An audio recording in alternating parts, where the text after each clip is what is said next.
Modern biology के introduction के बाद आज मैं कुछ डेफिनेशंस डिफाइन करूँगी जो रिप्रोडक्शन के हवाले से इम्पॉर्टेंट है। सबसे पहले डेफिनेशन है symbiosis. When two living organisms live together in such a way that both are useful for each other is called symbiosis. Symbiosis के प्रोसेस में दो या दो से ज़्यादा लिविंग ऑर्गेनिजम्स एक साथ रहते हैं और इस तरह से वो साथ रहते हैं कि दोनों एक दूसरे के लिए यूज़फुल होते हैं, ना एक दूसरे को नुकसान नहीं पहुंचाते, दोनों एक दूसरे के लिए यूज़फुल होते हैं।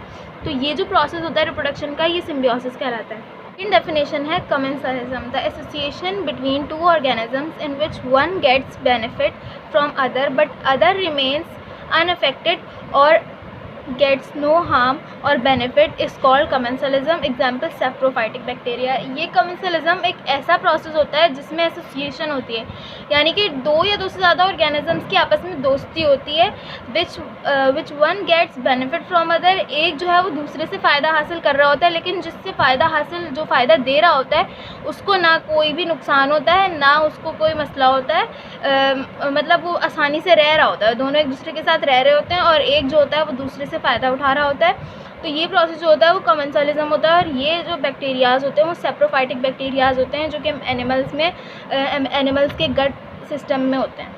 थर्ड डेफिनेशन है mutualism. It is the association between two or more organisms in which both gets affect from the association but when they are separated from each other both species can survive independently.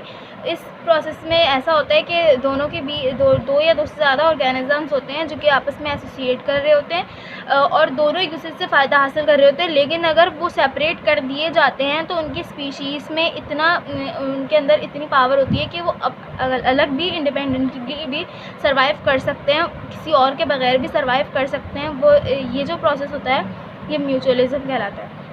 Last definition है इसकी parasitism.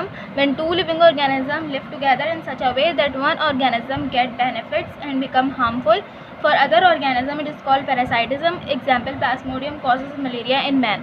जब दो या दो से ज़्यादा living organism साथ रह रहे होते हैं इस तरीके से कि उनमें से एक ऑर्गेनिज्म दूसरे से बेनिफिट हासिल करता है और दूसरे वाले को नुकसान पहुंचाता है, यानी कि दूसरा वाला उससे हार्मफुल हो रहा होता है, जो दूसरा वाला ऑर्गेनिज्म होता है जो उससे बेनिफिट ले रहा होता है। तो ये जो कंडीशन होती है ये पैरासाइटिज्म कहलाती है। और इसमें इसकी एग्जांपल है प्लाज्मोडियम जो कि मलेरिया, इंसानों में मलेरिया पैदा करता है। मलेरिया जिसकी वजह से इंसानों में होता है वो प्लाज्मोडियम है जो कि पैरासाइटिज्म की एग्जांपल है।